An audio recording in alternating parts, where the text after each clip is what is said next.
کہتے ہیں کہ خوف ہر انسان کے اندر چھپا ہوتا ہے۔ کوئی اندھیرے سے ڈرتا ہے تو کسی کو ویران راستوں اور اندیکھی چیزوں کا خوف رہتا ہے، لیکن ایک لڑکا ایسا بھی تھا جسے کسی چیز کا خوف نہیں تھا۔ یہ بہت پرانی بات ہے۔ ترکی کے کسی علاقے میں ایک گھنا جنگل تھا جہاں ایک ماں اور اس کا بیٹا ایک چھوٹی سی کٹیا میں رہتے تھے۔ وہاں نہ تو کوئی بستی تھی اور نہ ہی کوئی پڑوسی، بس پر اسرار خاموشی تھی۔ ایک سردیوں کی شام دونوں ماں بیٹا باتیں کر رہے تھے کہ اچانک طوفان اٹھا اور تیز ہوا کٹیا کے کمزور سے دروازے کو کھول رہی تھی۔ ہوا کی سرسراہٹ ایک عجیب مگر ایک خوفناک سی آواز پیدا ہو رہی تھی۔ وہ آواز سن کر عورت چونک گئی، کانپ اٹھی اور اپنے کندھے کے پیچھے یوں دیکھنے لگی جیسے پیچھے کوئی خوفناک چیز کھڑی ہو۔ وہ بہت گھبرا گئی اور خوف کے ساتھ اپنے بیٹے سے کہنے لگی، بیٹا جاؤ جلدی سے دروازہ بند کر دو، مجھے خوف محسوس ہو رہا ہے۔ اس کا بیٹا کہنے لگا، خوف؟ وہ کیا ہوتا ہے ماں؟ خوف محسوس ہونے کا کیا مطلب ہے؟ ماں نے جواب دیا، اٹھو تم دروازہ بند کرو، بس مجھے خوف ہے۔ یہ تو بس ایک احساس ہے جو اچانک دل میں آ جاتا ہے اور پتہ بھی نہیں چلتا کیوں۔ لڑکے نے حیرانی سے کہا، یہ تو بڑی عجیب بات ہے، خوف کو نظر تو آنا چاہیے ماں۔ میں دنیا کا سفر کر کے خوف کو تلاش کروں گا یہاں تک کہ اس کا سامنا کر لوں۔ اگلی صبح جب اس کی ماں ابھی بستر سے اٹھی نہیں تھی، وہ لڑکا اپنی جھونپڑی سے باہر نکلا اور خوف کو تلاش کرنے نکل پڑا، مگر اسے اندازہ نہ تھا یہ سفر اسے کسی انجام کی طرف لے جائے گا۔ وہ پورا دن جنگلوں اور میدانوں میں بھٹکتا رہا اور شام کے وقت کچھ دیر پہلے وہ ایک پہاڑ پر پہنچا اور اوپر چڑھنے لگا۔ پہاڑ کی چوٹی کے قریب ایک ویران جگہ پر اس نے کچھ لوگوں کو آگ کے گرد بیٹھے دیکھا اور ان کے کہکے چٹانوں سے ٹکرا کر دور تک ان کی آوازیں گونج رہی تھی۔ سب خطرناک ڈاکو تھے۔ دن بھر چلنے کی وجہ سے لڑکا اب تھک چکا تھا، وہ بھوکا تھا اور سردی سے ٹھٹر رہا تھا۔ جب اس نے آگ کی روشنی دیکھی تو وہ بہت خوش ہوا اور روشنی کی طرف چلنے لگا، یہاں تک کہ وہ ان کے قریب جا پہنچا اور کہنے لگا، آپ سب کو سلام۔ یہ کہنے کے بعد وہ ڈاکوؤں کے درمیان یوں بیٹھ گیا جیسے انہیں مدتوں سے جانتا ہو۔ وہ آگ کے قریب گیا یہاں تک کہ اس کے پاؤں تقریباً جلتی لکڑیوں کو چھونے لگے۔ ڈاکو اپنی باتیں بھول کر ایک دوسرے کی طرف حیرانی سے دیکھنے لگے اور پھر غصے سے اس لڑکے پر نگاہیں جما لیں۔ آخر کار ان کے سردار نے کہا، کوئی مسلمان قافلہ بھی یہاں آنے کی ہمت نہیں کرتا، یہاں تک کہ پرندے بھی ہم سے دور رہتے ہیں۔ تو کون ہے جو اتنی بے خوفی سے ہمارے درمیان آ بیٹھا؟ لڑکے نے جواب دیا، خوف، میں اس کی تو تلاش میں ہوں، کیا تم لوگ میری مدد کرو گے؟ میں اپنے گھر سے خوف کی تلاش میں نکلا ہوں، شاید تم لوگ مجھے خوف دکھا سکو۔ ڈاکوؤں کا سردار غصے سے بولا، نادان لڑکے، جہاں ہم ہیں خوف وہیں ہوتا ہے۔ لڑکے نے جواب دیا، لیکن مجھے تو کچھ بھی نظر نہیں آ رہا۔ پھر ڈاکوؤں کے سردار نے کہا، ذرا صبر کرو، تمہیں ہم دکھاتے ہیں کہ یہ خوف کیا ہوتا ہے۔ یہ برتن اور آٹا پکڑو، پہاڑ کے نیچے ایک قبرستان ہے، وہاں جاؤ، تمہیں وہاں لکڑیاں ملیں گی، جاؤ اور ہمارے رات کے کھانے کا بندوبست کرو۔ لڑکا جو آگ کی تپش سے اچھی طرح سردی کو بھگا چکا تھا، خوشی سے اٹھا اور برتن کو اپنے بازو پر لٹکا کر پہاڑ سے نیچے اترنے لگا۔ قبرستان پہنچ کر اس نے لکڑیاں جمع کی اور آگ لگا دی۔ پھر اس نے قریب بہتے ایک چھوٹے چشمے سے پانی بھرا اور آٹا گوندنے لگا۔ اب اس نے ایک بڑا پتھر آگ پر رکھا اور روٹیاں بنانا شروع کی۔ چند ہی دیر میں جب روٹیاں پک کر تیار ہو گئیں، اس نے تھوڑی مٹی کھود لی تاکہ آگ بجھا سکے۔ عین اسی لمحے پاس والی قبر سے ایک ہاتھ باہر نکلا اور آواز آئی، کیا یہ کھانا تم نے میرے لیے بنایا ہے؟ لڑکے نے ہنستے ہوئے جواب دیا، کیا تمہیں لگتا ہے کہ میں زندہ لوگوں کا کھانا مردوں کو دوں گا؟ یہ کہتے ہوئے اس نے ایک چمچ مردے کے ہاتھ پر مار دیا اور بولا، چل واپس جا، تو مر چکا ہے۔ پھر اس نے روٹیاں اٹھائیں اور سیٹی بجاتا ہوا پہاڑ کی طرف واپس چل دیا۔ جب وہ واپس آیا تو ڈاکوؤں کے سردار نے اس سے پوچھا، اب بتاؤ کیا تمہیں خوف آیا؟ لڑکے نے جواب دیا، نہیں، وہاں مجھے تو صرف ایک ہاتھ ہی نظر آیا جو قبر سے باہر نکلا اور مجھ سے روٹیاں چھیننا چاہتا تھا۔ میں نے اسے بھی اچھا سبق سکھایا اور مزید زور سے چمچ اس کے ہاتھ پر مارا اور وہ ہاتھ غائب ہو گیا۔ بھلا مردے بھی کبھی کھانا مانگتے ہیں؟ اس کی بات سن کر ڈاکو ایک دوسرے کو حیرانی سے دیکھنے لگے اور لڑکا خوش ہو کر آگ کے پاس بیٹھ گیا۔ آخر کار ایک ڈاکو بولا، پہاڑ کی دوسری طرف ایک گہرا تالاب ہے، وہاں جاؤ، یقیناً تمہیں راستے میں خوف مل جائے گا۔ لڑکے نے جواب دیا، کیا واقعی؟ اگر ایسا ہے تو میں ابھی جاؤں گا۔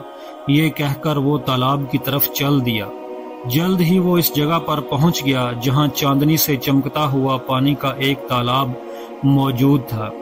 جیسے ہی وہ قریب آیا اس نے ایک لمبا جھولا دیکھا جو بین تالاب کے اوپر لٹک رہا تھا۔ اس جھولے پر ایک بچہ تھا جو زور زور سے رو رہا تھا۔ لڑکے نے سوچا کہ یہ جھولا کتنی عجیب جگہ ہے، لیکن یہ بچہ کیوں رو رہا ہے؟ اور اس کی طرف بڑھنے والا تھا کہ ایک نوجوان لڑکی دوڑتی ہوئی آئی اور کہنے لگی، میں اپنے چھوٹے بھائی کو جھولے سے اتارنا چاہتی ہوں، لیکن یہ جھولا مجھ سے اتنا اونچا ہے کہ میں اسے چھو بھی نہیں سکتی۔ اگر تم تالاب کے کنارے جا کر کھڑے ہو جاؤ اور میں تمہارے کندھوں پر چڑھ جاؤں تو شاید میں اسے پکڑ سکوں۔ لڑکے نے خوشی سے کہا، ہاں ضرور، میں تمہاری مدد کروں گا۔ جیسے ہی لڑکی اس کے کندھوں پر چڑھتے ہی اس نے بچے کو جھولے سے نکالنے کے بجائے اپنے پاؤں لڑکے کی گردن کے دونوں طرف رکھ دیے۔ اسے احساس ہوا یا تو وہ دم گھٹنے سے مر جائے گا یا پھر نیچے پانی میں گر جائے گا، لیکن پھر اس نے اپنی ساری طاقت جمع کی اور ایک زوردار جھٹکے سے لڑکی کو پیچھے کی طرف دھکیل دیا۔ جیسے ہی لڑکی زمین پر گری اس کے بازو سے ایک کنگن گر گیا جسے لڑکے نے اٹھا لیا۔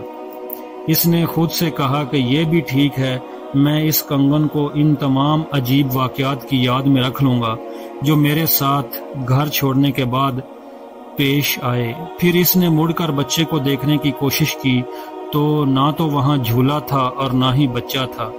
اتنے میں آسمان پر صبح کی پہلی کرنیں نمودار ہونا شروع ہوئیں۔ کنگن اپنے بازو پر باندھ کر وہ پہاڑ کی دوسری طرف میدان میں بسے ایک چھوٹے سے قصبے کی طرف چل دیا۔ وہ بھوکا اور پیاسا تھا اور جیسے ہی وہ قصبے کی مرکزی گلی میں داخل ہوا تو ایک خوفناک شکل والا آدمی اس کے سامنے آ کھڑا ہوا۔ وہ کہنے لگا، یہ کنگن تمہیں کہاں سے ملا ہے؟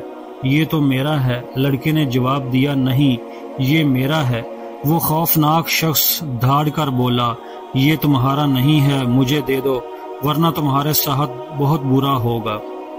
پھر لڑکے نے کہا، چلو کسی قاضی کے پاس چلتے ہیں، ہم اس کے پاس جاتے ہیں اور اسے اپنی کہانی بتاتے ہیں۔ اگر وہ تمہارے حق میں فیصلہ دے دے تو یہ تمہارا ہے، اگر فیصلہ میرے حق میں ہو تو اسے میں رکھ لوں گا۔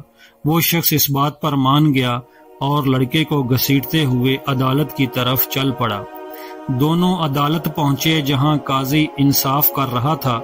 قاضی نے غور سے دونوں کی باتیں سنی اور پھر فیصلہ سنایا۔ دونوں دعوے داروں میں سے کسی نے بھی یہ ثابت نہیں کیا کہ کنگن اس کا ہے، لہذا یہ میرے پاس رہے گا جب تک اس کا جوڑا یعنی دوسرا کنگن پیش نہیں کیا جاتا۔ یہ سن کر وہ دونوں ایک دوسرے کی طرف حیرانی سے دیکھنے لگے۔ آنکھیں جیسے پوچھ رہی تھیں کہ قاضی صاحب ہم دوسرا کنگن کہاں سے ڈھونڈیں، لیکن قاضی کا فیصلہ پختہ تھا، چنانچہ انہوں نے سر جھکایا اور عدالت سے باہر نکل آئے اور خوفناک شخص اپنے گھر کی طرف لوٹ گیا۔ جب لڑکے نے اپنا سفر جاری رکھا، بے مقصد بھٹکتے بھٹکتے لڑکا خود کو سمندر کے کنارے پایا۔ کچھ فاصلے پر اس نے ایک بحری جہاز دیکھا جو پانی میں ڈوب رہا تھا۔ جہاز کے عرشے پر ملاح خوف سے چیخ رہے تھے اور مدد کے لیے پکار رہے تھے۔ لڑکے نے انہیں پکار کر پوچھا کیا تمہیں خوف کا سامنا ہوا؟ میں اسی کو تلاش کر رہا ہوں۔ لہروں کے شور میں ملاحوں کی آواز گونجنے لگی، ہم جلد پانی میں غرق ہو جائیں گے، موت ہمارے قریب ہے اور ہمیں اس گہرے پانی سے خوف محسوس ہو رہا ہے۔ یہ سن کر لڑکے نے سوچا کہ خوف تو یہاں پانی میں چھپا ہوا ہے۔ پھر اس نے ملاح سے کہا، مجھے ایک رسی دو۔ اس نے ایک رسی کا ایک سرا اپنے جسم سے اور دوسرا سرا جہاز کے ساتھ باندھ دیا اور سمندر میں چھلانگ لگا دی اور نیچے اور مزید نیچے جاتا رہا، یہاں تک کہ اس کے پاؤں سمندر میں موجود ایک پتھر پر جا کر رک گئے۔ جب اس نے پانی کے اندر دیکھا تو ایک سمندری پری موجود تھی جس کا چہرہ مکار اور جسم تھا اور ایک زنجیر کو پوری طاقت سے کھینچ رہی تھی جو اس نے جہاز کے ساتھ باندھ رکھی تھی۔ وہ آہستہ آہستہ جہاز کو پانی کے اندر کھینچ رہی تھی۔ لڑکے نے فوراً دونوں ہاتھوں سے اس پری کے بازو پکڑ لیے اور اسے زنجیر چھوڑنے پر مجبور کر دیا۔ اس نے ایک چاقو کی مدد سے اس زنجیر کو کاٹ دیا۔ جیسے ہی زنجیر کٹی، جہاز سمندر کی سطح پر رک گیا اور ملاح نے اسے چٹان سے ہٹا لیا۔ پھر اس نے سمندری پری کو ایک وزنی پتھر سے باندھ دیا۔ وہ پری اس لڑکے کو حیرانی سے دیکھتی رہی اور اس کی آنکھیں پھٹی کی پھٹی رہ گئیں۔ جاتے ہوئے اس پری کو الوداع کہا اور تیرتا ہوا ساحل کی طرف واپس آیا جہاں اس کے کپڑے، اس کی گٹھڑی ابھی پڑی ہوئی تھی۔ نوجوان نے جلدی سے کپڑے بدلے اور خوف کی تلاش میں آگے چلا گیا۔ کچھ دیر بعد وہ ایک خوبصورت گھنے اور سایہ دار باغ میں پہنچا جو خوشبودار پھولوں سے بھرا ہوا تھا۔ اس باغ کے بیچوں بیچ ایک صاف شفاف دریا بہہ رہا تھا۔ اب وہ بہت تھک چکا تھا، اس لیے وہ باغ کے اندر داخل ہوا اور خوشبودار پھولوں سے لدی جھاڑیوں کے نیچے بیٹھ گیا۔ کچھ ہی دیر میں اسے نیند آ گئی۔ اچانک پرندوں کی سرسراہٹ اور پانی کی بوندوں نے اسے جگا دیا۔ اس نے احتیاط سے سر اٹھایا اور دیکھا کہ 3 کبوتر دریا میں غوطہ لگا رہے ہیں۔ وہ خوشی سے پانی میں چھینٹے اڑا رہے تھے، پھر دریا کے گہرے پانی میں چھلانگ لگا کر غائب ہو گئے۔ جب وہ دوبارہ ظاہر ہوئے تو 3 فاختاؤں کی بجائے 3 حسین لڑکیاں بن چکی تھیں جو اپنے درمیان موتی سے بنا ہوا ایک میز اٹھائے ہوئے تھی۔ انہوں نے اس میز پر خوبصورت پیالے رکھے۔ ان میں سے ایک لڑکی نے ایک سراہنے سے پیالہ بھرا اور جیسے ہی وہ اسے منہ تک لے جانے لگی، دوسری لڑکی نے اسے روک لیا۔ اس نے پوچھا، تم یہ کس کی صحت اور زندگی کے نام پر پی رہی ہو؟ پہلی لڑکی نے جواب دیا، اس نوجوان کے نام پر جس نے قبرستان میں روٹی تیار کی۔ جب اس نے ہاتھ نکالا، اس نے چمچ سے میرے ہاتھ پر چپت لگا دی، مگر دوسرے لوگوں کی طرح وہ بالکل بھی خوف زدہ نہیں ہوا۔ دوسری لڑکی سے پوچھا گیا، اور تم کس کے نام پر پی رہی ہو؟ اس نے جواب دیا، اس نوجوان کے نام پر جس کے کندھوں پر میں تالاب کے کنارے چڑھی تھی اور اس نے مجھے اتنا زور سے جھٹکا دیا کہ میں کئی گھنٹوں تک بے ہوش زمین پر پڑی رہی۔ وہ بہت بہادر تھا، وہ بالکل بھی خوف زدہ نہیں ہوا۔ پھر باقی 2 نے تیسری لڑکی کی طرف دیکھ کر پوچھا، لیکن تم کس کے نام پر پی رہی ہو؟ اس نے کہا، سمندر کی گہرائی میں نے ایک جہاز کو پکڑ لیا تھا اور اس کو زور زور سے میں اس جہاز کو کھینچ رہی تھی اور اتنا کہ گوگ اس کو میں ڈبو دیتی۔ اس وقت میں شدید غصے میں تھی، میرا چہرہ بالکل سخت نظر آ رہا تھا اور میں زنجیر پکڑے ہوئے برائی کرنے جا رہی تھی، جہاز کو ڈبونے جا رہی تھی، لیکن ایک نوجوان آیا، اس نے جہاز کو آزاد کیا اور مجھے ایک چٹان سے باندھ دیا۔ وہ بہت دلیر تھا، میں اسی کی صحت اور زندگی کے نام پر پی رہی ہوں۔ یہ کہنے کے بعد ان تینوں نے اپنے پیالے اٹھائے اور خاموشی سے نوش کیا۔ جیسے ہی انہوں نے اپنے پیالے نیچے رکھے، وہ نوجوان اٹھا اور ان کے سامنے کھڑا ہو گیا اور کہنے لگا، میں وہی نوجوان ہوں جس کے نام پر تم تینوں نے پیالہ اٹھایا ہوا ہے اور پی رہی ہو۔ اب مجھے وہ کنگن دو جو اس کا دوسرا جوڑا ہے، جو مجھے تالاب کے قریب سے ملا تھا۔ مجھے یقین ہے کہ ایک کنگن تم میں سے کسی ایک کے ہاتھ سے گرا تھا۔ ایک آدمی نے اس کو مجھ سے چھیننے کی کوشش کی تھی، مگر اب ہمارا مقدمہ قاضی کی عدالت میں ہے۔ جس نے فیصلہ سنایا ہے کہ جب تک کہ دوسرا کنگن نہ ملے وہ اس کی تحویل میں رہے گا۔ میں کئی دنوں سے اس کنگن کی تلاش میں در بدر بھٹک رہا ہوں اور تھک چکا ہوں۔ لڑکے کی یہ بات سن کر وہ تینوں بولنے لگی، ہمارے ساتھ چلو۔ پھر وہ اسے ایک بڑی عمارت کی راہداریاں میں لے گئی جہاں سے کئی کمروں کے دروازے کھلتے تھے۔ ہر کمرہ پہلے کمرے سے زیادہ شاندار تھا۔ پھر ان میں سے ایک لڑکی صندوق کی طرف بڑھی جو سونے اور جواہر سے بھرا ہوا تھا۔ وہاں سے اس نے ایک کنگن اٹھایا جو ہر لحاظ سے بالکل ویسا ہی تھا جیسا کہ قاضی کی تحویل میں تھا۔ پھر اس نے نوجوان کے ہاتھ میں وہ کنگن پہنایا اور کہنے لگی، فوراً جاؤ اور قاضی کو یہ دکھاؤ، وہ تمہیں دوسرا کنگن بھی دے دے گا۔ نوجوان نے جواب دیا کہ میں تمہیں کبھی نہیں بھولوں گا، مگر ہماری ملاقات شاید دوبارہ نہ ہو پائے، کیونکہ میں اس وقت تک آرام نہیں کروں گا جب تک کہ میں خوف کو اپنے سامنے نہ دیکھ لوں۔ پھر وہ وہاں سے روانہ ہوا اور قاضی کے پاس گیا۔ دوسرا کنگن بھی حاصل کرنے کے بعد وہ دوبارہ خوف کی تلاش میں نکل پڑا اور مسلسل آگے بڑھتا رہا۔ ایک دن وہ ایک بڑے شہر میں پہنچا جہاں ہر طرف گلیاں اور بازار لوگوں سے بھرے ہوئے تھے۔ وہ ایک ایسی گلی سے گزرا جہاں لوگوں کی بھیڑ کی وجہ سے اس کے لیے راستہ بنانا بھی مشکل تھا۔ اس نے اپنے قریب کھڑے ایک شخص سے پوچھا، یہ سب لوگ یہاں کیوں جمع ہیں؟ اس شخص نے جواب دیا، اس ملک کا حکمران وفات پا چکا ہے اور چونکہ اس کی کوئی اولاد نہیں، اس کے لیے ایک نئے بادشاہ کا انتخاب کرنا بہت ضروری ہے۔ ہر روز اس مینار سے ایک مقدس فاختہ آزاد ہوتی ہے اور وہ جس کے سر پر بیٹھے گی وہ ہمارا بادشاہ ہوگا۔ کچھ ہی لمحوں میں فاختہ اڑے گی، تم بھی یہاں رک جاؤ اور دیکھو کہ کیا ہوتا ہے۔ تمام نظریں اب شہر کے وسیع میدان میں واقع مینار پر جم گئی تھی۔ جیسے ہی سورج اوپر آیا، مینار کا دروازہ کھلا اور ایک خوبصورت رنگ برنگی فاختہ ہوا میں تیرتی ہوئی باہر نکلی۔ وہ اڑتی رہی، چکر لگاتی رہی اور آخر کار ایک نوجوان کے سر پر آ کر بیٹھ گئی۔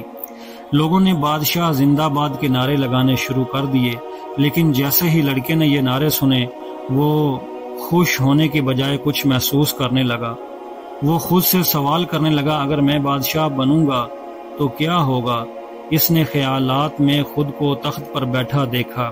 اس کی ساری زندگی غریبوں کو امیر بنانے، دکھی لوگوں کو خوش کرنے، برے لوگوں کو نیک بنانے اور انصاف قائم کرنے میں گزرے گی، مگر وہ کبھی کامیاب نہیں ہوگا کیونکہ یہ آسان کام نہیں۔ پھر اس نے سوچا کہ وہ کبھی اپنی مرضی کے مطابق کچھ نہیں کر سکے گا، وہ کبھی اکیلا گھوم پھر نہیں سکے گا۔ اب وہ چیخنے لگا اور اپنے چہرے کو اپنے ہاتھوں سے چھپا لیا۔ لوگوں نے جب اس کی آواز سنی تو انہیں لگا کہ وہ اپنی آنے والی شان و شوکت اور اپنی قسمت پر یقین نہیں کر پا رہا۔ کچھ لوگوں نے کہا، دیکھو لڑکے، تصدیق کے لیے مزید کبوتر آزاد کرتے ہیں، لیکن جو بھی کبوتر آزاد کی گئی وہ پہلے کبوتر کی طرح پیچھے چل پڑی اور اس نوجوان کے کندھے پر آ کر بیٹھ گئی۔ اب لوگوں کے نعرے پہلے سے بھی اور اونچے ہو گئے۔ جیسے ہی نوجوان نے یہ نعرے سنے، اس کے جسم میں ایک سرد لہر دوڑ گئی جو اس نے پہلے کبھی محسوس نہیں کی تھی۔ وہ انہی خیالات میں گم تھا کہ بھیڑ میں سے ایک بزرگ اس کے قریب آئے اور ایک سرگوشی اس کے کانوں میں گونجی، بیٹے تمہارا سامنا خطرناک ڈاکوؤں، قبرستان، مردوں اور خطرناک چیزوں سے ہوا، لیکن تمہارا دل کبھی نہیں ڈرا۔ مگر جب تمہیں بادشاہ بنانے کا اعلان ہوا تو تمہیں ذمہ داری، طاقت کا بوجھ، اپنی آزادی کا خاتمہ نظر آیا۔ بیٹا، یہی ہے وہ خوف کہ جس کی تم اتنے دنوں سے تلاش میں تھے۔ بزرگ نے یہ بات کی تو نوجوان سوچنے لگا کہ حکمران تو بن گیا ہوں اور حکمرانی مل گئی، لیکن یہ سب سے بڑا امتحان ہے۔ وہ سوچنے لگا کہ میرے پاس مال اور طاقت ہوگی، مگر ایک دن اس کا حساب بھی دینا ہوگا۔ اس نے تقدیر کو قبول کر لیا کہ اپنی باقی زندگی اب اسے خوف کے ساتھ ہی گزارنی پڑے گی۔ دوستو، سیدنا صدیق اکبر رضی اللہ عنہ نے بھی فرمایا تھا کہ کاش میں ایک پرندہ ہوتا، ایک درخت سے دوسرے درخت پر اڑتا اور بیٹھ جاتا اور قیامت کے دن مجھ سے کوئی حساب نہ ہوتا۔ دوستو، اگر آپ کو یہ ویڈیو اچھی لگی تو اس کو لائک شیئر ضرور کریں اور ہمارے چینل کو بھی سبسکرائب کر لیں۔